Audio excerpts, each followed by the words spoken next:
Las 1001 noche, anónimo, entrega 21ª. Noche 45. Así pues, llegada la noche y a instancias de su hermana, Charazad reanudó el relato. Cuentan, Majestad, que el vagabundo siguió explicando. El genio me agarró fuertemente por los brazos, me izó y en un abrir y cerrar de ojos me encontré volando por él en los aires. Llegados a un punto por encima del bosque, descendimos y al tocar tierra el genio golpeó el suelo y ante mi atónita mirada el suelo se hundió y fuimos a parar a la sala de la mansión subterránea en la que tan dichosos momentos había pasado la noche anterior. La infortunada mujer seguía allí con vida, pero en un estado lamentable, desnuda, ensangrentada y llena de morados. Ante tan lastimosa visión no pude contener las lágrimas. «Zorra, aquí tienes a tu amante», vociferó el demonio a tiempo que le arrojaba una túnica para que se tapara. «Es este, ¿verdad?» «No conozco a este hombre, nunca le había visto antes», negó ella con voz entrecortada. Entonces supe que a pesar del martirio sufrido no me había delatado y que el genio me había descubierto por sus propios medios, utilizando la azada y las sandalias. «Por todos los diablos», se enfureció el monstruo. «¿No lo confesarás ni bajo tortura?» «No le conozco, te digo la verdad», mantuvo ella con entereza que me conmovió. «Si te mintiera, cargaría la culpa sobre un inocente». «Muy bien, si no le conoces, aquí tienes mi espada. Adelante, mátale».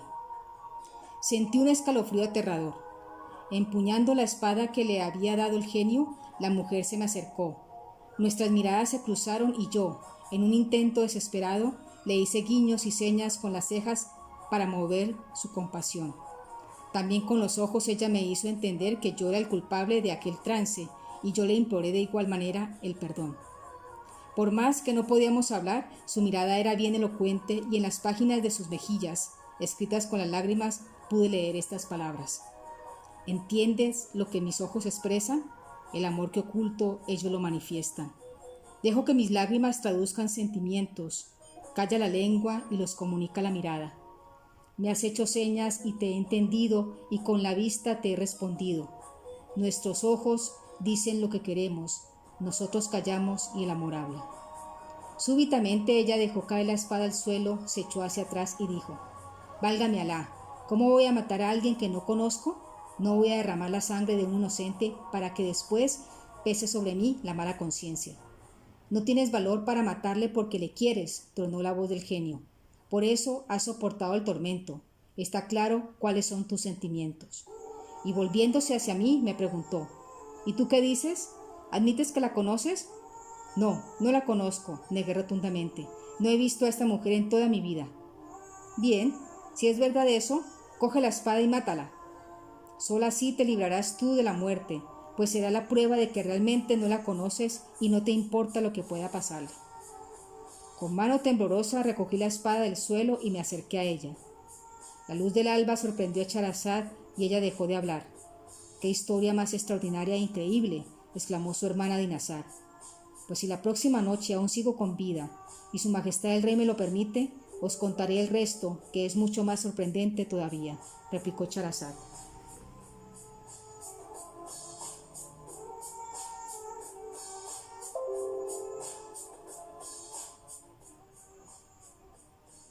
Noche 46. Así pues, llegada la noche y a instancias de su hermana Charazad, reanudó el relato. Cuentan, Majestad, que el vagabundo siguió explicando. Mientras me acercaba lentamente a la mujer, blandiendo sin mucha convicción la espada, de nuevo nos hicimos señas con la mirada. Ella parecía reprocharme mi actitud poco valerosa y yo quería hacerle entender lo mucho que me dolía aquella circunstancia. Éramos la viva representación del poema. Cuántos enamorados con los párpados dicen lo que anida en sus corazones. Con los ojos me hace señas y yo interpreto su significación. Qué hermoso es el rostro elocuente, qué adorable la expresiva mirada. El uno con sus párpados escribe y el otro en su retina lee las palabras. Finalmente no tuve corazón para hendirle la espada, la arrojé al suelo y armándome de valor, le dije al genio: «Si una mujer de inferior condición a la del hombre, un ser de corto entendimiento y larga lengua, ¿No se ha atrevido a verter la sangre de un desconocido? ¿Cómo voy a atreverme yo? No, no puedo matarla, aunque por ello me juegue la vida. Malditos, estalló el genio, ¿creéis que podéis tomarme el pelo tan fácilmente? Yo os daré vuestro merecido. Levantó la espada, hecho una furia, y descargó toda su rabia en la desvalida mujer. Le clavó un mandolete que le separó el cuerpo de los brazos. Seguidamente le cortó el otro brazo y para terminar le hundió la espada en el pecho. La malograda cayó al suelo, desangrándose y a punto de exhalar el último suspiro, me dijo adiós con la mirada y entregó su alma a Alá. Os juro, señora, que en aquel trágico momento yo también deseé la muerte. Esta es la recompensa del traidor, sentenció el verdugo contemplando a la víctima sin la más ligera brizna de compasión en su gesto. Y a continuación se dirigió a mí diciendo: así es nuestra ley, como debes saber. Si la mujer traiciona al hombre, le deshonra, y él debe matarla en justa venganza, ¿o no? A esta mujer, a la que había raptado en su noche de bodas y había hecho mía cuando tenía 12 años, yo le había dado todo y no conocía a otro hombre más que a mí. Pero su traición la perdió, ya no era digna de permanecer bajo mi protección. En cuanto a ti, en fin, no estoy muy seguro de si serás o no su cómplice. No voy a matarte, pero de todas maneras no te dejaré sin castigo. Dime, ¿en qué clase de animal prefieres que te transforme? ¿Un perro, un asno, una hiena, una fiera salvaje o tal vez un pájaro? Si me pusieron los pelos de punta con semejante proposición, a pesar del alivio que representaba el hecho de haberse salvado la vida. Por Alá, genio, no hay nada que dignifique tanto al poderoso como la clemencia. Perdóname, le supliqué, tal como perdonaste al envidiado del envidioso. ¿Qué historia es esa del envidiado y el envidioso? Tragué saliva y empecé a contar. Historia del envidiado y el envidioso. Cuentan que en un pueblo, cuyo nombre no viene al caso, vivía un buen hombre que era objeto de una envidia irracional por parte de su vecino. Solo un muro separaba una casa de la otra y el envidioso no hacía más que echarle mal de ojo. Tan obsesionado estaba el envidioso con su vecino que apenas comía y tampoco disfrutaba de las delicias del sueño. El envidiado, en cambio, vivía feliz y tranquilo, y cuantas más maldiciones le echaba a su vecino, más prosperaba. Enterado el envidiado de las maquinaciones del vecino, decidió trasladarse a otro pueblo, temeroso de que pudiera pasarle algo malo por su causa. Así pues, en otra población de la comarca adquirió un terreno en el que había un antiguo pozo y una acequia. Se construyó una cabaña y compró una alfombra y algunas cosas más que necesitaba, lo justo para acomodarse en su humilde morada, donde empezó a llevar una vida ascética, dedicada por entero a la adoración del Altísimo. Corrió la voz entre los aldeanos respecto a su devoción y a su estado de gracia. Los pobres del lugar acudían a él para pedir su bendición y pronto se hizo famoso en toda la comarca, de manera que también los ricos y poderosos empezaron a visitarle para solicitarle consejos y bendiciones. Su fama, que cada vez se extendía más, llegó a oídos de su antiguo vecino, el envidioso, que en cuanto supo su paradero, resolvió hacerle una visita. El envidiado le recibió con una calurosa bienvenida, le honró y le prodigó muestras de afecto, y el envidioso le propuso dar un paseo por el jardín mientras le contaba los motivos de su visita. Salieron al patio, pues, y como viera en él se había reunido bastantes peregrinos, el envidioso le dijo al envidiado que lo que tenía que comunicarle era secreto y le rogó que pidiera a los mendicantes que se retiraran a la cabaña. El envidiado no tuvo ningún inconveniente en acceder a sus deseos. Indicó a los mendicantes que se metieran dentro de la cabaña y en compañía de su antiguo vecino inició el paseo. Este empezó a contarle una patraña cualquiera, procuró que sus paseos se dirigieran hacia el pozo y cuando estuvieron junto a él empujó sin miramientos al buen hombre que le escuchaba con atención y le arrojó dentro. Nadie le había visto y, satisfecho de su mala acción, se alejó de la cabaña y se fue de vuelta a su pueblo, convencido de que se había librado para siempre del envidiado. La luz del alba sorprendió a Charazad y ella dejó de hablar. «¡Qué historia tan extraordinaria e increíble!», exclamó su hermana Dinazar. «Pues si la próxima noche aún sigo con vida y su majestad el rey me lo permite, os contaré el resto, que es mucho más sorprendente todavía», replicó Charazad.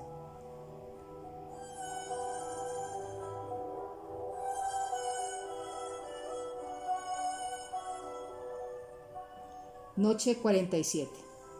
Así pues, llegada la noche y a instancia de su hermana, Charazad reanudó el relato.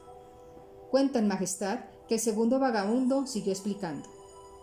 Resulta que el pozo que estaba dentro de la propiedad del envidiado y en el que había sido arrojado por el envidioso había sido construido por unos genios creyentes tiempo atrás, y estos todavía moraban en su interior. Cuando vieron al hombre que había caído dentro, justo encima de una roca, y tendido sin conocimiento, se extrañaron y se preguntaron quién era. Uno de los genios, que estaba enterrado y enterado de todo, informó a los demás. Este es el hombre que vino a parar a estas tierras huyendo de un pueblo, de un vecino envidioso que le echaba mal de ojo, el que construyó la cabaña que hay cerca del pozo y que nos ha deleitado con sus rezos y sus recitaciones del Corán. Y no ha caído al pozo por casualidad, sino que le ha arrojado su antiguo vecino que, envidioso de su celebridad como hombre virtuoso, ha venido aquí expresamente para matarle. Aunque el envidioso ignora, claro, que la fama de este santón ha llegado tan lejos que el mismísimo sultán ha decidido hacerle una visita para consultarle acerca de un asunto que le preocupa en relación a su hija. Hoy ha salido de la ciudad y mañana por la mañana llegará aquí seguramente. Los genios mostraron interés por saber cuál era el asunto que procuraba al sultán respecto a su hija y se enterarían a través del envidiado. Su hija está afectada de locura. La desventurada, poseída por el demonio Maimun Ibn Daman, que está enamorado de ella, aunque yo conozco la forma de curarla. Escuchad, este hombre, el asceta, tiene un gato en su cabaña, un gato negro con una mancha blanca en la punta de la cola. Pues bien, no tendría más que arrancarle 7 pelos blancos de la cola, quemarlos y vaporizar con el humo a la muchacha. Así saldría el demonio de su cabeza y se curaría instantáneamente. A todo esto, mientras el genio hablaba, el envidiado había recobrado el conocimiento y había escuchado todo lo que el sabiondo decía a sus compañeros. Pasó la noche en el pozo y a la mañana siguiente, con las primeras luces del día, juntó fuerza y trepó por la pared rocosa del pozo hasta salir a la superficie, ante las miradas asombradas de los mendicantes reunidos en el patio, y que creyeron que se trataba de un milagro. Nada más pisar el suelo del patio, el asceta buscó al gato negro y le arrancó 7 pelos blancos de la cola. A media mañana, tal como había previsto el genio del pozo, se presentó el sultán escoltado por su guardia personal y algunos de sus consejeros, y el envidiado, después de darle la bienvenida y rendirle los correspondientes honores, le dijo: «Señor, sé que habéis venido por causa de la enfermedad de vuestra hija. Traedla aquí, y si Alá quiere, la sanaré».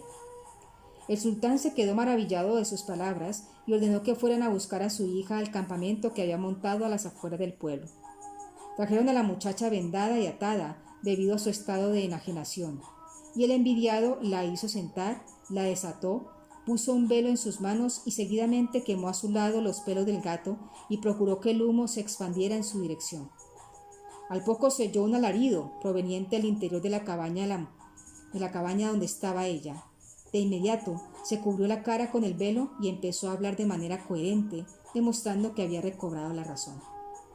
El sultán la besó en la frente, rebosante de alegría, y a continuación besó la mano del hombre que había obrado el prodigio, el envidiado, y consultó a sus consejeros respecto al premio que merecía. Todos estuvieron de acuerdo en que, al menos, merecía la mano de la muchacha, y el sultán, sin dudarlo, le convirtió en su yerno, le casó con su hija y además le nombró visir de su gobierno. Poco tiempo después de estos acontecimientos, el sultán falleció y se reunió el consejo para decidir quién sería su sucesor.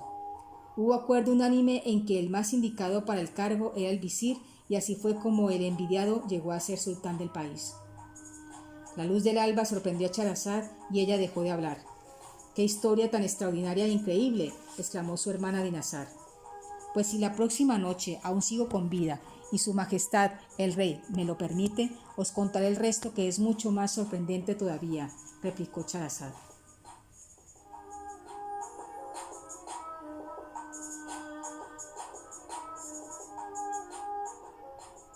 Noche 48. Así pues, llegada la noche y a instancias de su hermana, Charazad reanudó el relato.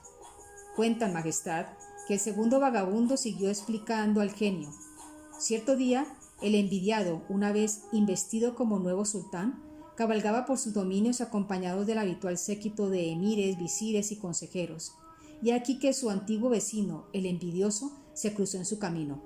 El flamante sultán, nada más reconocerle, ordenó a los guardias que le trajeran al vidente, diciéndole que le trataran sin violencia y con respeto.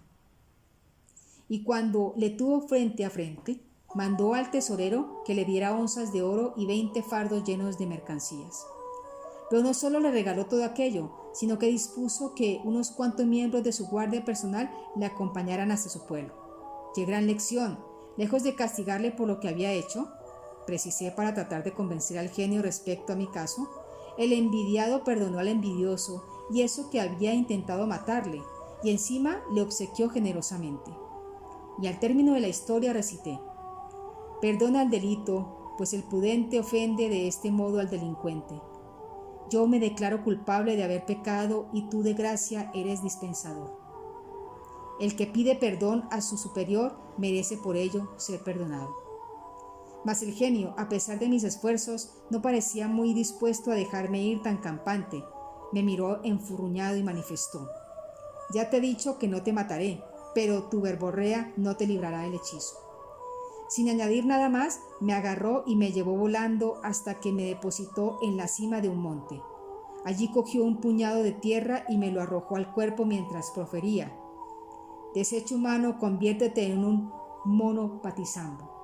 Y al instante me transformé en lo que había anunciado, así como lo oís, en un repugnante simio. Al poco tiempo el genio desapareció de mi vista y me quedé solo y desconsolado, maldiciendo entre lloriqueos y lamentos el aciago destino que me había tocado. Pero no podía hacer otra cosa más que resignarme, y cuando me vi con ánimo emprendí la marcha. Descendí del monte y seguí caminando a través de una ancha estepa que, a medida que pasaban los días, me parecía interminable, hasta que al cabo de un mes llegué a la costa. Desde la playa observé un barco que navegaba a poca distancia de tierra, y ni corto ni perezoso, corté la rama de un árbol y me desgañité haciendo señas, pues como simio que era no podía articular palabra. Afortunadamente, la embarcación viró y puso rumbo a tierra. Se trataba de una gran nave mercante que probablemente seguía la ruta de las especias y estaba atestada de mercancías, mercaderes y tripulantes. Un grupo de comerciantes bajó a tierra acompañado al que sin duda era el capitán. «Vaya por Alá», exclamó uno de los comerciantes al verme. «Nos hemos arriesgado por una piltrafa de monos, señor». «Esta bestia es de mal agüero», dijo otro mirándome con malos ojos. «Dejádmelo a mí», saltó un tercero, «yo lo mataré». Y para mi desesperación, los mercaderes empezaron a competir de palabra para ver quién me mataba y de qué manera. Mientras uno quería probar su puntería conmigo, tirándome una flecha, otro quería molerme a palos y otro ahogarme. Al oír sus amenazas, no se me ocurrió otra cosa que arrodillarme delante del arrés y, llorando a lágrima viva, cosa que extraño a todos y suscitó la compasión de algunos, tirar de su túnica suplicando clemencia. «Señores, este animal me está pidiendo protección, no hay duda, y yo se la pienso conceder», se pronunció finalmente el arrés con gran alivio por mi parte. «Que nadie le toque ni le haga daño o se las verá conmigo». De esta forma logré que se me admitiera en el barco. Subimos a bordo, la nave zarpó y con el paso de los días me convertí en el fiel criado del arrés. El hombre me trataba bien y aunque yo no podía hablarle, le entendía perfectamente y hacía todo lo que me mandaba. Navegamos 50 días con viento favorable hasta que pusimos rumbo a tierra y nos acercamos a una gran ciudad. En cuanto hubimos atracado en el puerto, se presentaron unos enviados del sultán. Subieron a bordo y dijeron al arrés: «Nuestro sultán os da la bienvenida, señores, y nos ha encomendado que os entreguemos este pergamino para que cada uno de vosotros que lo desee escriba en él una línea. El visir del sultán, un calígrafo excelente, ha muerto recientemente y el sultán ha prometido que nombraría a quien en su lugar tuviera las mismas dotes de calígrafo. De momento, el puesto sigue vacante y no habiendo encontrado nadie en la ciudad que pueda sustituirle, os invita a pasar la prueba». El arrés preparó una mesa en el acto, desenrolló el pergamino de 10 codos de largo y 1 de ancho, y todos los comerciantes que sabían escribir se pusieron en fila. Uno a uno fueron dejando constancia de su letra sobre el pergamino, y cuando el último de ellos hubo soltado el cálamo, me aproximé rápidamente a la mesa y con un débil movimiento me hice con el cálamo y el pergamino. Se organizó un fenomenal alboroto y los comerciantes empezaron a perseguirme por cubierta, creyendo que iba a romper el pergamino, pero logré zafarme de sus acometidas y por señas le hice entender que lo único que quería era demostrar también mis dotes de calígrafo. «Dejad que el mono escriba unas líneas», dijo el arrés divertido. «Si hace alguna tontería juro que le mataré, pero si escribe, le adoptaré como hijo. Hasta ahora no he visto a persona más educada e inteligente que este mono. Me tiene sorprendido. Ya me gustaría que su inteligencia la tuviera un hijo mío». Una vez fuera del peligro, me acerqué a la mesa, mojé el cálamo en el tintero y escribí estos versos en caligrafía de tipo rúcua. «Si el destino apuntara sus favores, contigo competir no hubiera podido. Que Alá no deje huérfano a tus hijos, pues eres padre y madre de los beneficios». Y debajo añadí, con letra de estilo muají: «Su cálamo es pródigo para todos, no favorece a uno sin favorecer al otro. El río de su tinta es mayor que el Nilo, con los dedos inunda la tierra con 5». Seguidamente escribí con letra rayaní: «A quien quiera que por mí escriba, por el único Alá he jurado, que no pasará ni un solo momento sin que ofrezca alguna un regalo». Y luego con letra naguí: «El que escribe sigue su camino, y el escrito lo conserva el destino. No escribas con tu letra nada, que el día del juicio no pueda ser leído». A continuación, con letra azul: «Cuando a la separación nos condenaron y el destino dictó a favor su edicto, la boca de tinta abrimos y nos quejamos dolorosamente con la lengua del cálamo». Y para terminar, escribí en caligrafía tumar: «Si abres el tintero del goce y el bienestar, deja que tu tinta se expanda con generosidad. Escribe siempre que puedas algo bueno, y que el filo de tu espada dé fe de ello». Finalicé con una rúbrica, plegué el rollo y entre exclamaciones de sorpresa lo entregué a los enviados del sultán con una graciosa reverencia. La luz del alba sorprendió a Charazad y ella dejó de hablar. «¡Qué historia tan extraordinaria e increíble!», exclamó su hermana Dinazar. «Pues si la próxima noche aún sigo con vida y su majestad el rey me lo permite, os contaré el resto, que es mucho más sorprendente todavía», replicó Charazad. Y la noche 49 se acerca.